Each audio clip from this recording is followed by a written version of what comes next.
जय माँ भगवती, जय मन्यावली की काल का। आशा करता हूँ आप सभी अच्छे होंगे, स्वस्थ होंगे। माँ भगवती मन्यावली की काल का आपकी जायज़ मनोकामनाएं पूर्ण करें। आज का विषय जो है गुरु पूर्णिमा के विषय पे है। 2025 में 10 जुलाई को गुरु पूर्णिमा का जो पर्व है वह आ रहा है, और इस दिन आप अपने गुरु का मान सम्मान अवश्य करें, क्योंकि मैं बताऊंगा कि गुरु के मान सम्मान में या गुरु के साथ कनेक्ट रहने से आपके जीवन में क्या प्रभाव पड़ते हैं। क्योंकि गुरु वो चीज़ होती है, वह होते हैं कि जो आपको जो है उन्होंने एक नया जीवन दिया होता है। क्योंकि गुरु ने जो आपको इस योग्य बनाया है कि आप जो है अपनी लाइफ में कुछ कर सकें। लेकिन इसमें कुछ लोग ये भी है कि ये भी कमेंट कर सकते हैं, ये भी कह सकते हैं कि हमारे गुरुओं ने तो हमारे साथ छल कपट किए। क्योंकि दुनिया में सभी प्रकार के लोग होते हैं, अच्छे भी होते हैं और बुरे भी होते हैं। अब आपको लगता है कि आपके गुरु ने आपके साथ अच्छा किया, आपको कोई शिक्षा दी है या आपको कुछ शक्ति दी है जिससे कि आप लोगों का जन कल्याण कर रहे हैं, भला कर रहे हैं, तो आपको अपने गुरु को, अगर आप पूरे साल में भी अपने गुरु के पास नहीं जा पाते तो गुरु पूर्णिमा पे अवश्य जाएं। क्योंकि और जो लोग कहते हैं कि हमने अपने गुरु को ये दिया वो दिया, उसके विषय में भी मैं बताऊंगा। क्योंकि आप जो है, आपके गुरु ने आपको दीक्षा दी, आपके गुरु ने आपको सिखाया, किसी भी प्रकार से तंत्र सिखाया, मंत्र सिखाया, अपना जो है अपनी उन्होंने आपको ऊर्जा दी, ठीक है, उन्होंने आपको मार्ग बताया।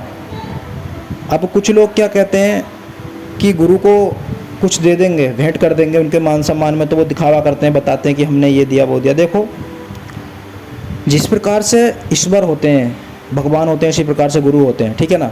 क्योंकि भगवान तक भी रास्ता दिखाने वाले गुरु ही होते हैं। कोई भी शक्ति, देव हो या देवी शक्ति हो या देवता हो, वह आपको दर्शन ऐसे नहीं देते, गुरु मार्ग बताते हैं, तभी वह आपको दर्शन दे पाते हैं। तो जिस प्रकार से आप ईश्वर को कुछ नहीं दे सकते, इस प्रकार से आप गुरु को भी कुछ नहीं दे सकते। क्योंकि जो भी आप अपने गुरु को दे रहे हैं, आप दे रहे हैं गुरु को मान सम्मान में, तो वह आपको लौट करके 100 गुना होकर के मिलेगा। क्यों? अगर आपने अपने गुरु को फल दिया है तो वह आपने अपने गुरु को फल दिया, फल अर्पण किया, तो उसका जो है आपको जो है 100 गुना होकर आपके जीवन में आपको फल प्राप्त होगा। अगर आपने मिठाई दी तो आपका जीवन जो है मिठास से भर जाएगा। अगर आपने अपने गुरु को फूल उनके मान सम्मान में दिए तो आपका जो है जीवन जो है सुगंधित हो जाएगा, ठीक है। आपने जो है उनको मान सम्मान जो दिया वह आपको और बहुत ज़्यादा, कई ज़्यादा गुना बढ़ करके आपको मिलेगा। तो इस प्रकार से जो है आप जो भी दे रहे हैं, देने के बाद जिस प्रकार से भगवान को जो भी अर्पण करने के बाद उनको ये नहीं कहा जाता कि हमने वो आपको ये दे दिया, क्योंकि वो ईश्वर हैं, वो सबको, संसार को सब कुछ देते हैं। आप क्या दे सकते हो उनको? कुछ नहीं दे सकते, ठीक है ना। तो इसी प्रकार से आपने जो भी दिया, दान कर दिया, दान का कभी बखान नहीं करना चाहिए, कभी उसका ये नहीं करना चाहिए हमने ये दे दिया वो दे दिया। क्योंकि आपको आपके गुरु ने उस योग्य बनाया है कि आप जो है उनका मान सम्मान करो या ना करो। अगर हाँ, वास्तविकता में आपके गुरु ने आपके साथ कुछ गलत किया है या आपके साथ जो है आपका मिसयूज किया है या आपको उन्होंने मतलब से शिष्य स्वीकार किया है या धन के लिए किया है, तो आप जो है अपने स्थिति से या अपने हिसाब से चल सकते हैं। मैं ये नहीं कहूँगा कि हाँ आप उनका मान सम्मान करो या ना करो, ठीक है ना। परंतु जिन्होंने अच्छा किया है उनको जो है नहीं छोड़ना चाहिए। अब जैसे कि आपने उनसे दीक्षा ली, अब आप चौकी लगा रहे हो, दरबार लगा रहे हो, या कोई भी कुछ भी कार्य कर रहे हो, या जो लोग स्कूल में पढ़ते हैं उन्होंने आपके गुरु ने आपको पढ़ाया लिखाया, और आप आजकल जो आप नौकरी कर रहे हो, अलग अलग लाइन्स में नौकरी कर रहे हो, कोई बैंक में है, कोई रेलवे में है, कोई किसी चीज़ में है, कोई किसी चीज़ में है, तो आपको अपने गुरु का जो है मान सम्मान जरूर करना चाहिए। क्योंकि उन्होंने आपको अपना ज्ञान दिया है, अपना समय दिया है, ठीक है ना। और आप में जो है उन्होंने अपनी रुचि दिखाई, तभी आज आप जो है पढ़ लिख करके या वैसे भी आप उस योग्य, तो आप जो है उनके मान सम्मान में अगर थोड़ा कुछ करोगे तो उनको भी अच्छा लगेगा। तो जो है आपको अपने गुरु का जो है मान सम्मान जरूर करना चाहिए। तो जैसे जो है उसके साथ साथ जो भी चीज़ आप अपने गुरु को अर्पण करते हैं, तो अर्पण करने के साथ साथ उसका बखान बिल्कुल ना करें। फिर देखना फल आपको और दुगना मिलेगा। फिर अब गुरु पूर्णिमा पे जैसे कि आप अपने गुरु के पास जाएंगे, उनका मान सम्मान करेंगे, आपके गुरु जो है आपको हाथ पल्ला देंगे, तो क्या होता है गुरु के साथ जुड़ने से हमेशा, अब आप एक साल में भी एक बार चले गए ना, तो आप कनेक्ट रहेंगे। कनेक्ट रहने से आपके जीवन में उसका प्रभाव सकारात्मक देखने मिलेगा, लाभ आपको प्राप्त होगा। और जो है गुरु की शक्तियाँ का जो है गुरु का आशीर्वाद तो रहता ही रहता है। गुरु के साथ जो शक्तियाँ हैं, उन्होंने जो सिद्धियाँ की हैं, जो शक्तियाँ की मतलब शक्तियों की उपासना की है, जो मंत्र जाप किया, उसका जो है आपको भी उसका लाभ और फल प्राप्त होगा, जो कि सकारात्मक होगा। जब उनकी शक्तियाँ आपके साथ चलेंगी तो आपकी भी ऊर्जा बढ़ेगी। तो इसलिए जो है आपको अपने गुरु के साथ हमेशा रहना, कनेक्ट रहना चाहिए। और गुरु पूर्णिमा पे जो भी लोग हैं जो किसी भी तरीके से अपना दीक्षा लेना चाहते हैं, गुरु पूर्णिमा पे अलग अलग चौकियों में, अलग अलग दरबारों में, मैं सिर्फ अपनी चौकी, अपने दरबार के विषय में, माता के दरबार के विषय में बात नहीं कर रहा हूँ कि हाँ, सभी जितने भी भारतवर्ष में दरबार चल रहे हैं, चौकियाँ चल रही हैं, चाहे वो माँ भगवती की हो, माँ दुर्गा की हो, भैरव बाबा की हो, हनुमान जी महाराज की हो, गुरु पूर्णिमा के विषय पे गुरु का मान सम्मान के साथ साथ दीक्षा दी जाती है, तंत्र मंत्र साधनाएँ दी जाती हैं, मंत्र दिए जाते हैं, ठीक है ना, सिखाया जाता है, ठीक है, और जो है तंत्र कार्ड भी किया जाता है। तो जो भी लोग हैं वह संपर्क कर सकते हैं। जो नए लोग हैं, चैनल पे हमारा नंबर है, आप व्हाट्सअप कर सकते हैं। व्हाट्सअप पे बात करने के बाद हम आपको कॉलिंग का समय देंगे, कॉलिंग आप कर सकते हैं, ठीक है। कॉलिंग पे बता दिया जाएगा, आपको कॉल पे बता दिया जाएगा, आप अपने पूछा निकलवा सकते हैं। सेवा साधना सीखना चाहते हैं, भक्ताई सीखना चाहते हैं, ठीक है, संपर्क कर सकते हैं। पूछा निकालने के बाद ही सब कुछ आपकी समस्या का पता चलेगा कि क्या समस्या है।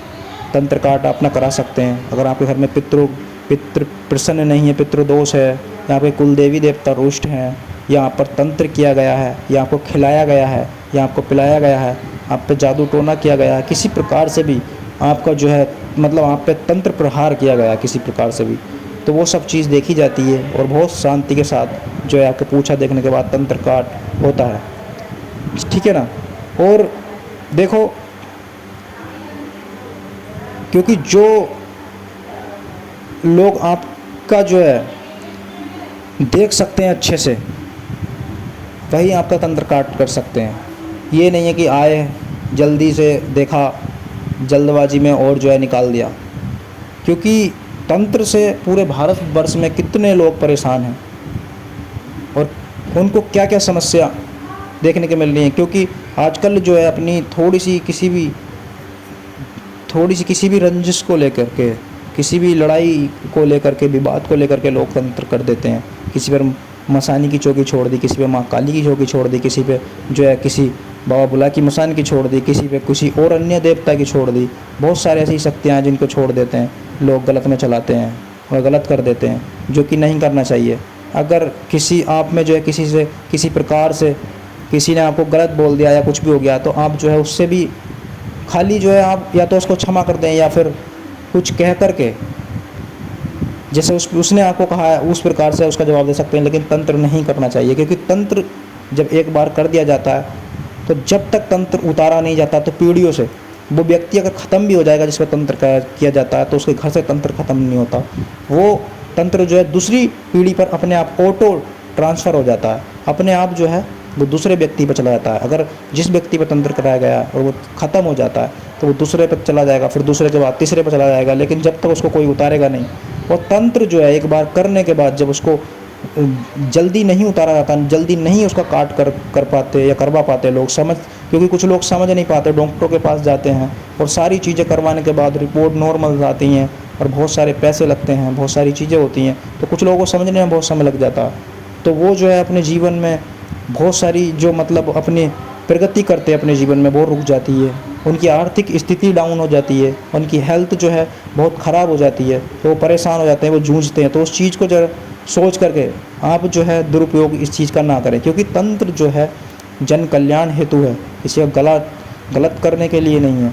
क्योंकि जो भी लोग ऐसा करते हैं किसी विवाद में, किसी भी तरीके की चीज़ को लेकर के, किसी ने पैसा ले लिया, उसका पैसा नहीं दिया तो उस पर तंत्र कर दिया, तो वो ये चीज़ ना भूलें, चाहे वो ओझा हो, शोका हो, तांत्रिक हो, सेवड़ा हो, भगत हो, मौलवी हो, मुल्ला हो, कोई भी हो, ठीक है ना। इस चीज़ को ना भूलें कि तंत्र जो है पलटवार ज़रूर आता है कभी ना कभी। आपने अगर गलत किया है, इसका आपने दुरुपयोग किया है, तो आपको इसका दंड अवश्य भोगना पड़ेगा। तो इसीलिए जो है लोगों का भला करें, जितना हो सके भला करें। ये जो है अच्छे के लिए हैं, सदुपयोग के लिए हैं, दुरुपयोग के लिए नहीं है, ठीक है। तो मेरी आप सभी से हाथ जोड़ के रिक्वेस्ट है, सभी से जो लोग इस कार्य को करते हैं, ठीक है, क्योंकि पैसे के लालच में ना आए। पैसा इंसान के जो है स्थिति बेशक संभालता है, हर चीज़ से पैसा मतलब वो करता है, परंतु इतने लालच में ना आए कि जो किसी के पैसा लेकर कुछ लोग गलत कर देते हैं। और ये जो है एक नॉर्मल सी बात है कि लोगों के पास ऐसा ऑफर्स आते हैं, जो लोग ये कार्य करते हैं। मैं भी इस चीज़ को करता हूँ, ठीक है, मैं भी इस चीज़ को करता हूँ। वो पुराने समय से हमारे मतलब ये चीज़ें हमने देखी हैं, होती आई हैं। तो कुछ लोग जो है ऑफ़र्स देते हैं कि पैसे देते हैं, हम आपको इतना पैसा देंगे, आप उसका गलत कर दीजिए, आपका उसका वो कर दीजिए। ऐसा कभी नहीं करना चाहिए, क्योंकि मैं कभी ऐसा नहीं करता और उसको समझा बुझा करके भेज देता हूँ कि भाई मैं तो ऐसा करूँगा नहीं। अगर कुछ लोग, क्योंकि फिर भी कुछ लोग ज़िद्दी होते हैं, उनको कहें नहीं मेरे को करवानी है, तो भाई हम तो इस चीज़ को करते नहीं हैं, ठीक है। गलत वाले बिल्कुल नहीं। हाँ, आपके ऊपर किसी ने गलत किया है, चाहे मारण क्रिया की है, उसमें हम अपनी पूरी जी जान लगा देंगे, ठीक है। आप पे कितनी भी उग्र भी क्रिया की है, मसानी क्रिया की है, या कोई देव किसी तरीके से चलाए हैं, किसी तरीके से कोई भी डाकनी शाकनी पिचास जिन खरीस बेताल या कोई भी ऐसी शक्ति चलाई है, उसके लिए हमें कुछ भी करना हो हम करेंगे, परंतु जो है किसी का गलत नहीं करना। तो समझाने का मेरा यही उद्देश्य था। वीडियो बहुत बड़ी हो गई है शायद, क्योंकि बड़ी वीडियो जो है लोग पसंद करते नहीं है देखना, लेकिन आप जो है वीडियो बारीकी से देखेंगे तो आपको समझ में आ जाएगा जो भी मैं बता रहा हूँ वो गलत नहीं होगा। क्योंकि ये गुरु पूर्णिमा के साथ साथ मेरे को ये जानकारी आपको देनी थी कि जिन लोगों को जो समस्या है, जो लोग बात करते हैं व्हाट्सएप के माध्यम से, कॉलिंग के माध्यम से, वो बताते हैं कि हाँ क्या समस्या है, कितने परेशान होते हैं लोग, तो उनके लिए मैं कह रहा हूँ कि आप जो है आप एक बार जो है ज़रूर व्हाट्सएप पे जुड़ें। और आगे चलकर इस चैनल पर मैं साधना भी दूंगा और जो है मंत्र भी दूंगा, और अभी भी हैं इस पे देव शक्ति के विषय में कुछ साधनाएं भी डाल रखी हैं मैंने, कुछ मंत्रों के विषय में भी हैं, कुछ उपाय के विषय में भी हैं, ठीक है। बहुत सारी चीज़ें हैं, और वो चीज़ें हैं जो कि मतलब जो चीज़ें होती हैं या जो चीज़ें वास्तविकता में सत्य हैं। ऐसा नहीं है कि कुछ भी मैंने लेकर के कहीं से भी किताब से उठा करके दे दिया। मैं जिन चीज़ों को करता हूँ मैं वही चीज़ बताता हूँ, उससे ज़्यादा कुछ नहीं बताता, ठीक है ना। तो आशा करता हूँ कि आपको ये जानकारी पसंद आई होगी। और लास्ट में एक ही बार कहूँगा, एक बात ज़रूर कहूँगा, क्योंकि गुरु पूर्णिमा पे अपने गुरु का मान सम्मान अवश्य आप करें, क्योंकि गुरु ने आपको उस योग्य बनाया है कि आप जो है किसी प्रकार का आज कार्य कर रहे हैं या किसी भी लाइन में हैं, तो आपको जो है उसका फ़ायदा ही मिलेगा, नुकसान नहीं होगा। क्योंकि गुरु का आप सम्मान करेंगे तो आपको जो है गुरु कृपा मिलेगी, गुरु की शक्तियाँ प्राप्त होंगी मात्रा में, कुछ मात्रा में, और जो है आप उनके साथ रहेंगे और गुरु का जो आशीर्वाद सदैव बना रहेगा। तो आप पर कभी कोई गलत प्रभाव नहीं पड़ेगा, ना ही आप पे कोई तंत्र कर सकता है, क्योंकि शक्ति गुरु की आपके साथ चल रही हैं, ठीक है ना। तो इसलिए तो जानकारी पसंद आई होगी। हम मिलते हैं किसी और वीडियो में, तब तक के लिए जय मां भगवती, जय मां न्यायबली की काल का।